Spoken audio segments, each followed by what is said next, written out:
All right, let's get one thing clear, guys. This game was a very revealing, right? And it's revealing on a lot of different things. It's revealing on the players that we have at our disposal in terms of backup, in terms of the youth academy. It's revealing as to why Slot has been making some of the decisions that he's been making in terms of rotation. And it's also revealing of the standard at which Slot wants to bring this club up to. And I think the supporters need to match that as well. I'm seeing a lot of stuff online talking about, McConnell was world class today. He's a star boy. Nalo is going to bounce back. All of these things. And I'm not one of those Liverpool content creators to be negative, but I also am a realist, right? And this was a showcase game. And this is similar to the Accrington Stanley game, right? This is where the fringe players and the young players can come out, that they can make a statement for themselves and they can say, Slot, okay, here we go. I need to be in that starting 11. There is no way you're leaving me out of this starting 11. Watch me dog these PSV players. And I didn't see that from anyone barring Chiesa tonight, right? And credit to Klopp for being a miracle worker. He has this special sauce of being able to make a bad player look good and make a good player look great and a great player look world class, right? And unfortunately, not every manager has that. It's still to be seen if Slot can replicate something like that. But I think a lot of these young players got exposed. And I know some of you, you're going to defend a lot of them, but Dan's didn't look great today. For me, McConnell looked good in the first 15 minutes and he struggled for the rest of the match. And for me, I think Nalo is probably going to have the shortest Liverpool career in history. As long as Slot is the manager, I don't see him getting any more minutes under Arne Slot. This is a game as a young player that you want to come in and make a difference and prove that you are at this level. This is the Champions League. It's high stakes game, but it's the lowest stakes game for the club overall. This is the Champions League. You want to come in and you want to take this game by the scruff of the neck and you want to announce yourself on the biggest stage. Everybody's watching. Your managers are watching. The competition on the bench is watching. Us older players that want to see you succeed are watching. Your parents are watching. These are the games that you come in, and especially against a PSV side who also has rotated their side, right? Where you come in and you want to make a difference. You want to be that guy. And I didn't see that from any of the young players on the field tonight. I'm sorry. I just didn't. And if you saw that, let me know in the comments, because I didn't. I personally didn't. And I don't like being negative. That's not my vibe. I just think we just have seen a lot of the ability of these youngsters come out tonight.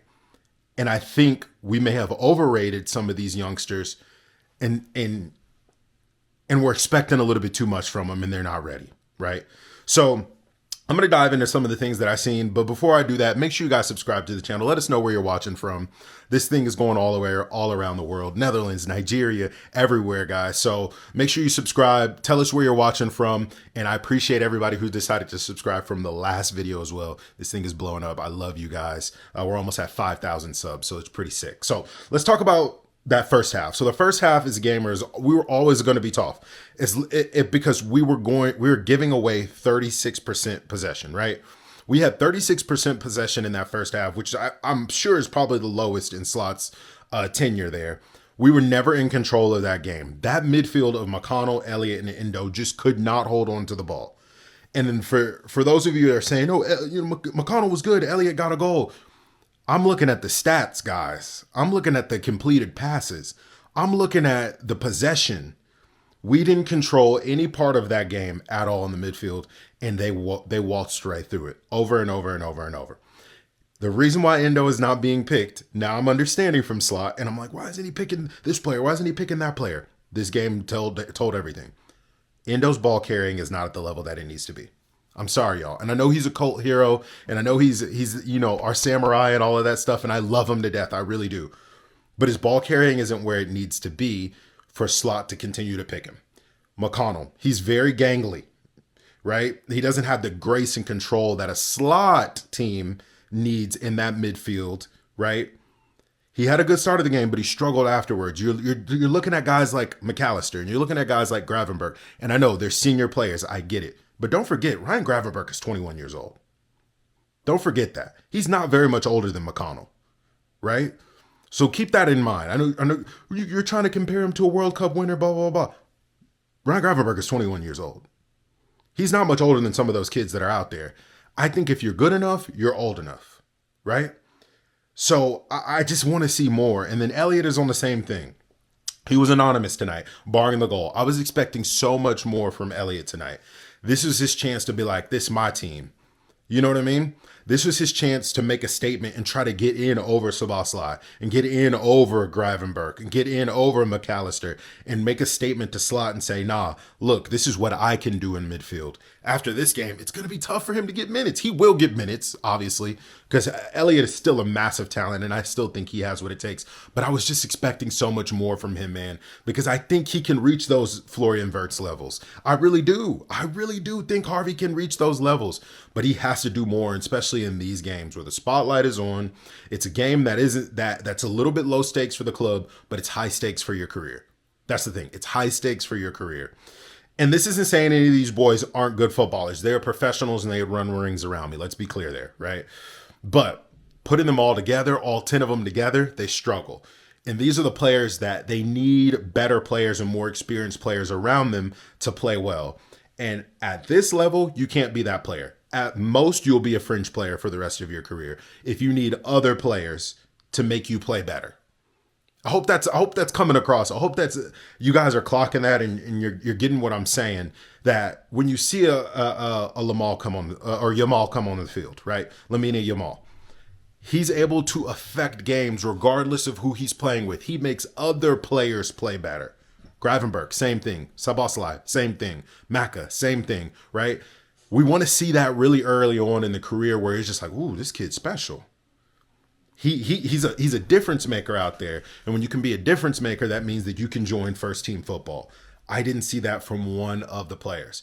Dan's is a huge example of that, right? Of he plays well when other great players are around him and play with him, but he struggled tonight. And this was his first, prolonged spell of 80, 90 minutes, of course, right? So I can't hold too much against him. He has a bright future. I think he needs a loan. Same thing with Gerald Kwanzaa. Was at fault for 2 of those goals. Absolutely sat down by Bakayoko and done absolutely dirty. And then left really Connor Bradley on the island again. This is my second time talking about this. And made Connor Bradley look like he was a worse player than he is. And I think out of all those players I was on the field today, the most potential that I've seen out of everybody is Bradley, Morton, and Chiesa. Obviously, Chiesa having a ton of experience in terms of football and things like that. But as for the youngsters, I don't know. Expect to clear out in the summer. I think you expect to clear out in the summer. And I think we'll talk about what Slot has said in the press conference and stuff like that a little bit later. And what I think is maybe an indication of what he thinks about this team. But let's talk about Nalo, that red card. There's some people saying that was not a red card. It was a red card. He was the last man and he kicked him in his damn nuts. Guys, come on. Let's be real. So that might be the shortest Liverpool career that we've ever seen, 3 minutes and something seconds. But my man of the match was Chiesa. Let me know who your guys' man of the match was down below.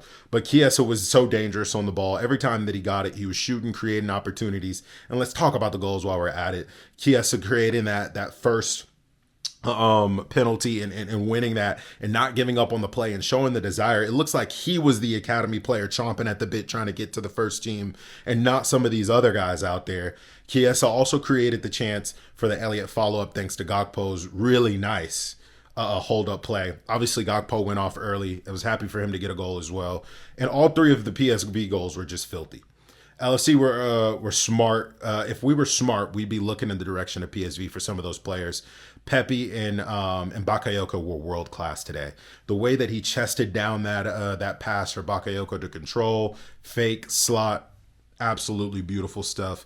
And then the cute little flick on to put it into that bottom left-hand corner past Callagher. So just absolutely world class goals that honestly you can't really do too much about unless you're just like a better defender. Right? You stop those actions early on, right? So what's next? And I don't like doing the negative stuff, so let's talk about some positivity real quick, right? Slot will for sure do a clear out of the club in the next summer. These boys are not ready for this next level just yet. Am I saying that they will never be ready? They definitely can. But it's like he mentioned in the press conference. Expect us to have a busy summer. And he almost gave up the game knowing what these players were capable of. He's like, it doesn't matter if we finish first or second. It really doesn't matter at all, right? But we win. We win the first league phase of the Champions League. We finished 7-1. I can't complain. Liverpool have made history today. Let's keep that in mind. And don't let this be an indication of what's to come. It's not an indication of what's to come. These players in the first team are top class, and that should just show you the difference in quality from our first 11 versus our B team.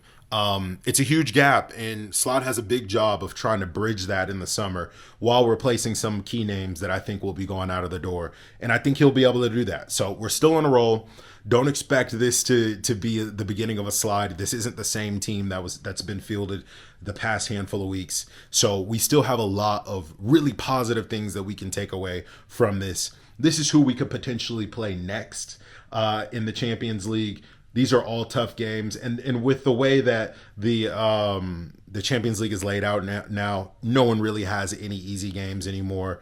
But we can hold our heads up. All of us, the Liverpool as a whole, Arne Slot, even these boys that played today, and of course the first team, they all have tons of work to do, of course, but thankfully they're all still very young and they can still improve dramatically. But the desire has to be there for that. And expect Slot to be ruthless with some of these boys, as he was last summer.